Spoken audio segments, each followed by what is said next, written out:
जब मैं रात को घर पहुंचा तो मेरी पत्नी ने खाना लगाया। मैंने उसका हाथ अपने हाथों में लिया और कहा, मुझे तुमसे कुछ ज़रूरी बात कहना है। वो शांत बैठकर खाना खा रही थी। उसकी आंखों में कुछ दर्द सा साफ नज़र आ रहा था। अचानक मुझे नहीं पता कैसे कहूँ, मगर मुझे उसे बताना ही था। मैंने बड़ी शांति से कहा, मुझे तलाक चाहिए। लगा जैसे उसे मेरे शब्दों से कुछ फ़र्क नहीं पड़ा, बल्कि उसने मुझसे पूछा, क्यों तलाक चाहिए? मैंने उसके सवाल को अनसुना किया तो उसे गुस्सा आ गया। उसने चम्मच उठाकर फेंक दिया और ज़ोर से चिल्लाई, तुम इंसान नहीं हो। उस रात हमने एक दूसरे से बात नहीं की। वो रो रही थी। मुझे पता था कि वो जानना चाहती थी कि आखिर ऐसा क्या हुआ जो हमारा रिश्ता टूटने की कगार पर आ गया। पर मेरे लिए उसके सवालों का जवाब दे पाना नामुमकिन था। मैं अब किसी और लड़की से, रूही से प्यार करने लगा हूँ। अब मुझे उससे प्यार नहीं रहा। मैंने उसे उसके बरसों के प्यार की सज़ा दी थी। भरे मन से मैंने तलाक के पेपर तैयार किए। उसमें लिखा था कि वह पूरा घर, कार और कंपनी की 30% शेयर ले सकती है इस तलाक के बदले में। लेकिन उसने उन पेपर्स को देखा और उनके टुकड़े टुकड़े कर दिए। वो औरत जिसने मेरे साथ जीवन के 10 साल बिताए थे, वो आज मेरे लिए अनजान हो चुकी थी। मुझे इन 10 सालों का जो उसने मेरे लिए बर्बाद किए, मगर मैं क्या करूं, जो हो चुका उसे मैं बदल नहीं सकता था, क्योंकि मैं किसी और से, अपनी पत्नी से भी ज़्यादा प्यार करने लगा था।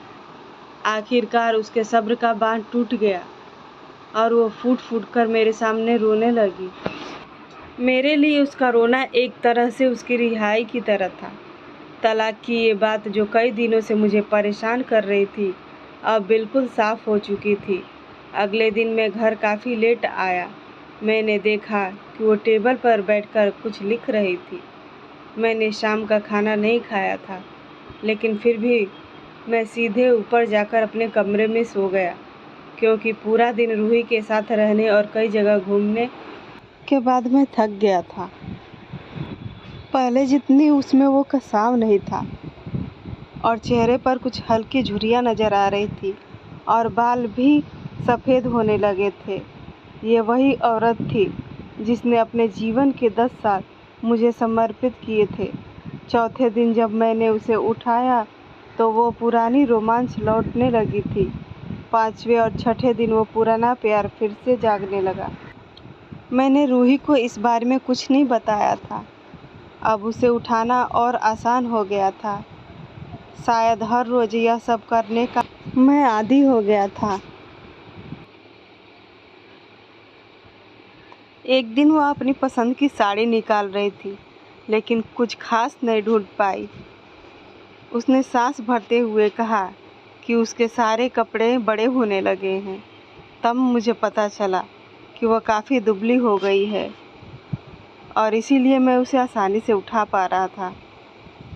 मेरे दिल को एक झटका सा लगा। उसने अपने दिल में काफ़ी सारा दर्द छुपा रखा था। पता नहीं कैसे मैं आगे बढ़ा और उसके सिर को छूकर देखा।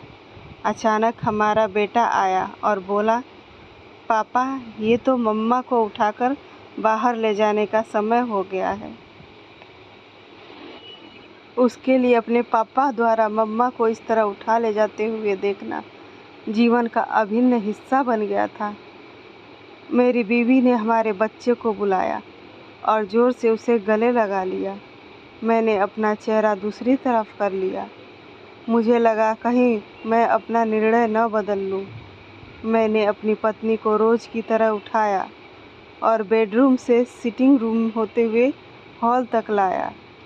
उसने प्यार से अपने दोनों हाथ मेरी गर्दन के आसपास रख दिए। मैंने उसे ज़ोर से पकड़ रखा था, बिल्कुल हमारे सुहाग रात की तरह, मगर उसका इतना कम वजन मुझे परेशान कर रहा था। महीने के आखिरी दिन जब मैंने उसे उठाया तो मेरे लिए एक कदम भी चल पाना मुश्किल हो रहा था। हमारा बेटा स्कूल जा चुका था। मैं अपनी कार से ऑफिस गया और कार से कूदकर बाहर आ गया, बिना कार को लॉक किए। मुझे डर था कि अब एक पल की भी देरी मेरा इरादा बदल देगी। मैं ऊपर गया। रूही ने दरवाज़ा खोला और मैंने उससे कहा, सॉरी रूही, अब मैं अपनी पत्नी से तलाक नहीं लेना चाहता।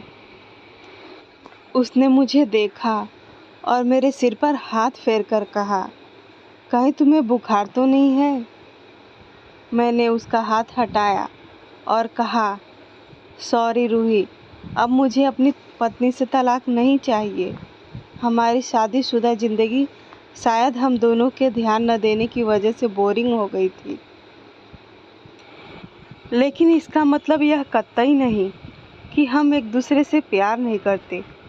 अब मुझे एहसास हुआ है कि जिस दिन मैं उसे शादी करके अपने घर लाया था, उस दिन से जीवन के आखिरी दिन तक मुझे उसका साथ निभाना है। रूही के होश उड़ गए। उसने मुझे एक जोरदार चांटा जड़ दिया मेरे मुंह पर। वह रोने लगी और दरवाज़ा अंदर से बंद कर लिया। मैं सीढ़ियों से नीचे उतरा और आकर अपने कार में बैठ गया। आगे एक फूल वाले की दुकान पर रुका और अपनी प्यारी पत्नी के लिए एक सुंदर सा गुलदस्ता लिया। दुकानदार ने पूछा कि इस पर क्या लिखना है।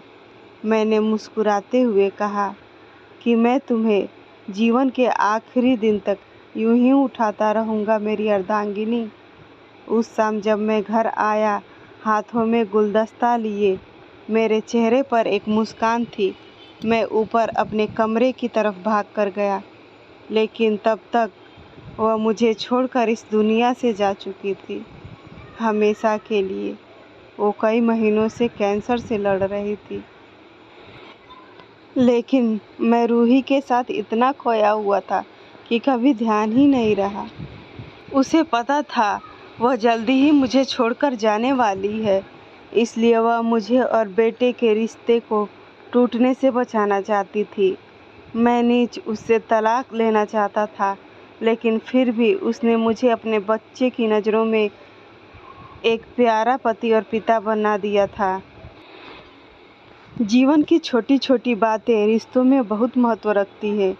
बड़ा घर, बड़ी कार और बैंक बैलेंस ये खुशियों का हिस्सा ज़रूर बन सकते हैं, मगर अपनों के बिना इनकी कोई कीमत नहीं।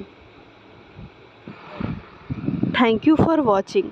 वीडियो पसंद आए तो प्लीज़ लाइक शेयर सब्सक्राइब करना ना भूलें।